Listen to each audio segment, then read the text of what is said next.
சென்னையில இருக்கிற மகாலிங்கம் கிட்ட பேசலாம். மகாலிங்கம், சென்னை பொறுத்த வரைக்கும் வங்கி கொள்ளை இந்த வருஷம் ஆரம்பத்துல ரொம்ப பரபரப்பா தமிழகத்தையே புரட்டி போட்ட விஷயம் வேளச்சேரி என்கவுண்டர். இந்த என்கவுண்டரை தொடர்ந்து தமிழகத்துல இந்த வருஷம் சென்னையில ஸ்பெசிபிக்கா இந்த வருஷம் குற்ற சம்பவங்கள் எப்படி இருந்தது? ஓவரால் பார்த்தா சென்னையுடைய கிரைம் ரேட் 2012 எப்படி இருந்தது? கண்டிப்பாக சத்யபிரியா, இந்த வங்கி கொள்ளை என்பது தமிழகத்தில் மட்டுமல்ல இந்தியாவிலேயே தமிழகத்தில் என்ன நடக்கிறது என்பதை எட்டி பார்க்க வைத்த ஒரு குற்றமாக பார்க்கப்பட்டது. 3 சம்பவங்கள் பதிவாகியிருந்தது. குறிப்பாக சொல்ல வேண்டும் என்றால், இந்த வங்கி கொள்ளைகளிலே வட மாநிலத்திலிருந்து வந்த குழு சரியாக பல மாதங்கள் பணி செய்து திட்டமிட்டு இந்த வங்கிக் கொள்ளைகளை நடத்தினார்கள். இந்த வங்கிக் கொள்ளையிலே பல லட்சம் ரூபாய், கிட்டத்தட்ட 50 லட்சம் ரூபாய் அளவுக்கு அந்த கொள்ளைகள் சுருட்டி கொண்டு தப்பிவிட்டார்கள்.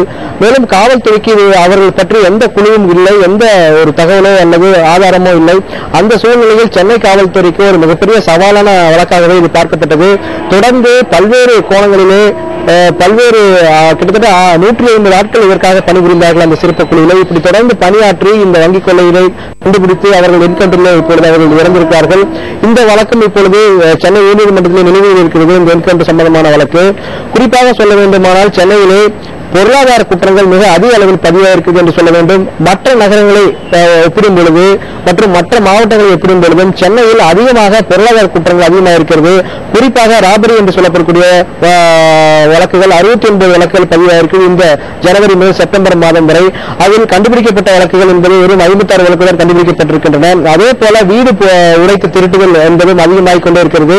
கிட்டத்தட்ட 434 வழக்குகள் பதிவு செய்யப்பட்டிருக்கிறது. அதிலே 285 வழக்குகள் மட்டும்தான் இப்பொழுது கண்டுபிடிக்கப்பட்டிருக்கிறது காவல்துறையால். குறிப்பாக சொல்ல வேண்டுமானால், தமிழகத்திலே கொலைகள் அதிகமாக பதிவு செய்யப்படுவது சென்னையில் மட்டும்தான். இந்த ஆண்டு ஜனவரியிலிருந்து செப்டம்பர் மாதம் வரை 127 கொலைகள் பதிவு செய்யப்பட்டிருக்கிறது. அதே போல மர்டர் ஃபார் கெயின், அதாவது ஆதாய கொலைகளும் அதிகமாக சென்னையில் பதிவாயிருக்கிறது. 11 கொலைகள் பதிவாயிருக்கிறது. இப்படி தொடர்ந்து தமிழகத்தை பொறுத்தவரை சென்னை தான் குற்றங்களின் தலைநகரமாகவே இருக்கிறது. அது மட்டுமல்லாது மோசடிகளும் சென்னை தான் மிகவும் அதிகமாக மோசடிகள் சம்பவங்கள் நடக்கும் பகுதியாகவும் இருக்கிறது. அதே போல இந்த என்கவுண்டருக்கு பிறகு இதுபோன்ற பொருளாதார குற்றங்கள் ஏதாவது குறைந்திருக்கிறதா என்று ஆராய்ந்து பார்த்தால் அந்த குற்றங்கள் குறையவில்லை. அது தொடர்ந்து நடந்து கொண்டுதான் இருக்கிறது. குறிப்பாக பெரும் வெல்த் இருக்கும் இடம், அதாவது அதிக அளவு சொத்து அல்லது நகை இருக்கும் இடங்களை குறிவைத்து, அதாவது இந்த நகை கடைகள் மற்றும் அடகு கடைகள் ஆகியவற்றை குறிவைத்து தாக்கும் கும்பல்கள் தொடர்ந்து இயங்கிக் கொண்டே இருக்கின்றன. மேலும் அதற்கான பாதுகாப்புகளை காவல்துறையினர் பலப்படுத்த வேண்டும்.